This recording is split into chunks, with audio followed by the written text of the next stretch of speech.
On se retrouve, la France double son budget militaire, la nouvelle doctrine Macron. Mais avant toute chose, n'oubliez pas de vous abonner à la chaîne si vous aussi vous prévoyez de déserter. Paris le 13 juillet 2025.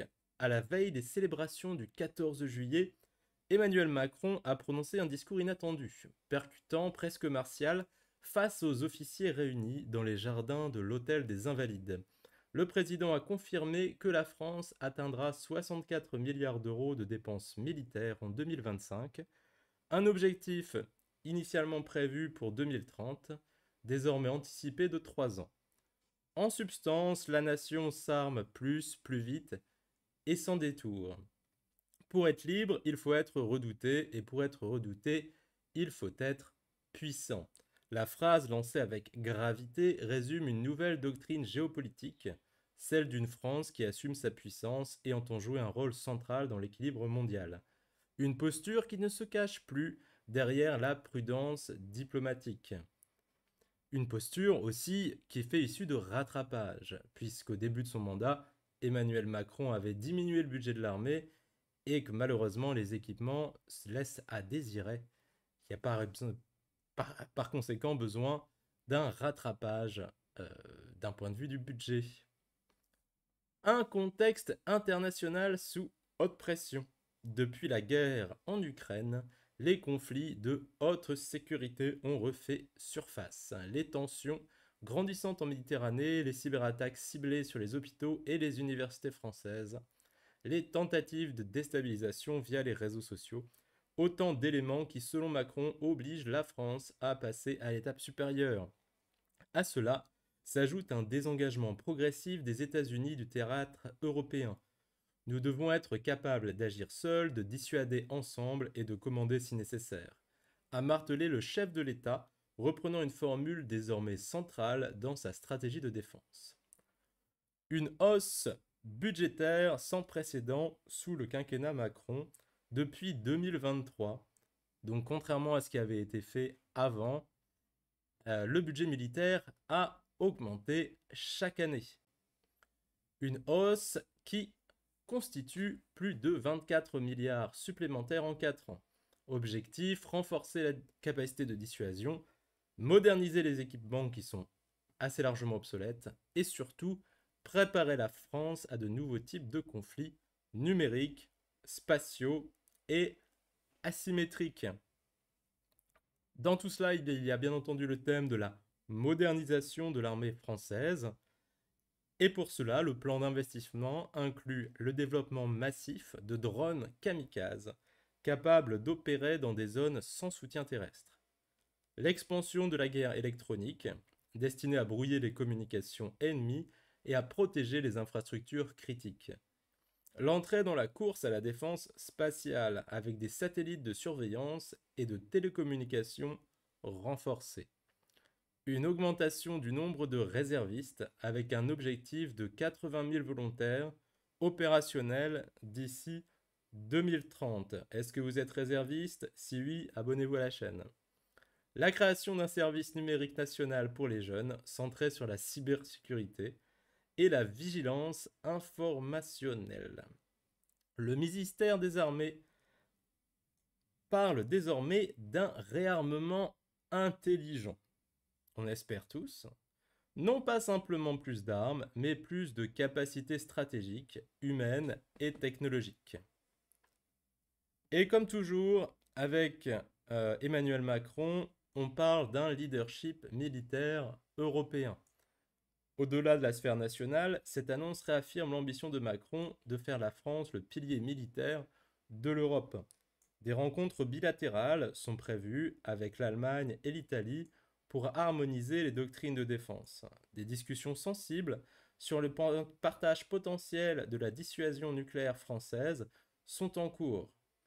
Si nous ne prenons pas la tête, d'autres le feront à notre place, et pas toujours dans notre intérêt, a-t-il déclaré lors d'un entretien avec Le Figaro. Les réactions sont contrastées. Les industriels de l'armement, Thales, Dassault, MBDA, applaudissent. Les carnets de commandes s'annoncent pleins pour les années à venir. Les syndicats, quant à eux, grinceraient. 64 milliards pour les fusils, 0 € pour les salles de classe. accuse le leader de la FSU. Les partis de gauche dénoncent une austérité sociale camouflée par une générosité militaire, tandis que certains élus écologistes pointent une déconnexion entre les enjeux climatiques et les priorités budgétaires. Une question centrale demeure. En doublant le budget de la défense, la France renforce son arsenal. Mais renforce-t-elle sa sécurité? Macron parie sur la force comme facteur de paix, reste à savoir si cette stratégie saura convaincre une opinion publique partagée entre fierté stratégique et angoisse budgétaire. France, une armée boostée, mais à quel prix? La mécanique budgétaire derrière les 64 milliards. Après l'annonce tonitruante d'un budget militaire atteignant 64 milliards d'euros en 2027, les regards se tournent vers le ministère de l'économie. Comment la France, déjà plombée par une dette à 113% du PIB et un déficit public de presque 6%, compte-t-elle financer cette montée en puissance sans appauvrir encore ses autres services publics? C'est là toute la complexité de ce réarmement accéléré. Un impératif stratégique pour certains, un pari budgétaire risqué pour d'autres. Un budget sanctuarisé malgré les tensions économiques. Le ministre des Armées part d'une priorité absolue, tandis que Bruno Le Maire, chargé des Finances... Non, Bruno Le Maire n'est plus chargé des Finances. Mais bon, c'est pas grave. Promet qu'il y aura ni hausse d'impôts, ni emprunt supplémentaire. La défense devient intouchable, protégée comme jamais des ajustements habituels. Mais dans les faits, plusieurs signaux contredisent cette promesse de stabilité budgétaire. Le gel partiel de certaines aides culturelles, le ralentissement des revalorisations salariales dans l'éducation nationale, et la réduction de 5% des crédits alloués aux collectivités locales. L'argument officiel repose sur la croissance. Plus d'activité et de production généreront les ressources nécessaires, martèle le gouvernement. Sauf que les prévisions tablent sur une croissance de seulement 1,4% en 2026 et c'est déjà très généreux. Alors avec un budget de la défense projeté à 64 milliards, voici comment les autres ministères se positionnent. L'éducation nationale, seulement 59 milliards. Santé et prévention, 45 milliards. Transition écologique, 36 milliards. Voilà, ça fait déjà 36 milliards d'économies potentielles. Recherche et innovation, 12 milliards. Là, c'est bien entendu pas assez du tout. La France devrait investir beaucoup plus dans la recherche. Ce tableau suscite une question simple. À quoi ressemble une nation qui dépense plus pour ses armes que pour ses écoles? Des élus alertent, ce n'est pas la puissance qui protège un pays, c'est son socle social. Même sans impôts nouveaux, la réaffectation des crédits aura des effets indirects. Moins de rénovation d'écoles en zone rurale, disparition de subventions à la santé mentale, réduction des aides à la mobilité douce, vélo, transport propre. Ce sont des coupes discrètes, difficilement visibles à court terme, mais lourdes de sens dans une société qui cherche à équilibrer sécurité physique et qualité de vie. Les réactions sont multiples. Les syndicats dénoncent une priorité guerrière à contre-courant des enjeux de société. On nous parle d'avenir, mais l'école se serre la ceinture pendant que les drones s'envolent. Les partis de gauche évoquent une dérive vers un État stratège militarisé, alors que les Verts critiquent l'absence de conditionnalité écologique dans les investissements militaires. Certains économistes demandent une transparence accrue. Publication des contrats, des bénéficiaires industriels et des projections d'emplois générés pour éviter la corruption. Partie 3, Macron, la cybersécurité et l'IA. L'armée française entre réarmement et transformation numérique. En arrière-plan, la préparation du défilé du 14 juillet. Dans les coulisses, loin des feux d'artifice et des cortèges militaires, une autre mutation est en cours. La France militarise son espace numérique. Sous l'impulsion du président, une part croissante du budget de la défense est désormais consacrée à la cybersécurité, à la guerre électronique et à l'intelligence artificielle militaire. Dans ses récents discours, il insiste. Les conflits modernes ne se limitent plus aux champs de bataille physiques. Le cyberespace est devenu un théâtre d'opérations à part entière. Sabotage informatique, piratage d'hôpitaux, désinformation ciblée, les menaces évoluent et l'appareil militaire doit suivre. Nous devons maîtriser notre souveraineté technologique, sur Terre comme dans les réseaux. Des investissements massifs et ciblés. On prévoit notamment la création d'outils d'intelligence artificielle tactique capables d'assister les officiers dans la prise de décision en temps réel. Le développement de systèmes de brouillage et de guerre électronique pour neutraliser les communications ennemies.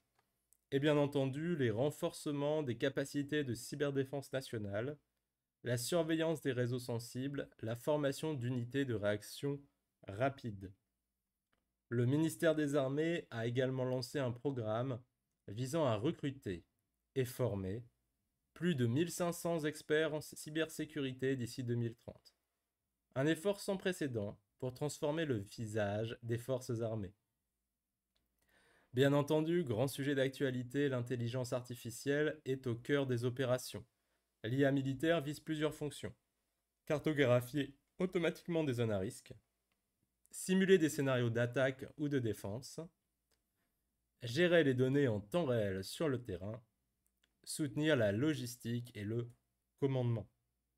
Certaines unités testent déjà des outils d'analyse prédictive et de reconnaissance automatisée.